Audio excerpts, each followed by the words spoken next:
Viral kecelakaan truk box vs truk pengangkut sapi di Tol Solo Ngawi. Kecelakaan terjadi di Jalan Tol Solo Ngawi KM 530.800, Desa Singopadu, Kecamatan Sidoharjo, Kabupaten Sragen. Kecelakaan terjadi pada Sabtu, tanggal 10 Juni tahun 2023, sekitar pukul 4.30 waktu Indonesia Barat. Kecelakaan melibatkan dua truk yang melaju dari arah Ngawi menuju Solo atau melintas di jalur B berdasarkan pantauan tribunsolo.com di lapangan. Truk yang pertama mengangkut total 28 ekor sapi dewasa.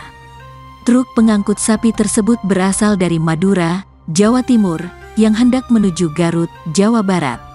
Sedangkan, truk lainnya yakni truk box pengangkut tutup botol dari Sidoarjo, Jawa Timur menuju Kabupaten Klaten. Sementara, tidak ada korban jiwa dari kejadian kali ini. Namun, peristiwa ini menyebabkan 5 ekor sapi mati karena ditabrak truk lain.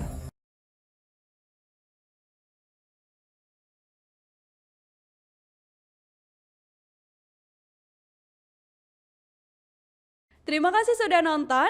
Jangan lupa like, subscribe, dan share ya.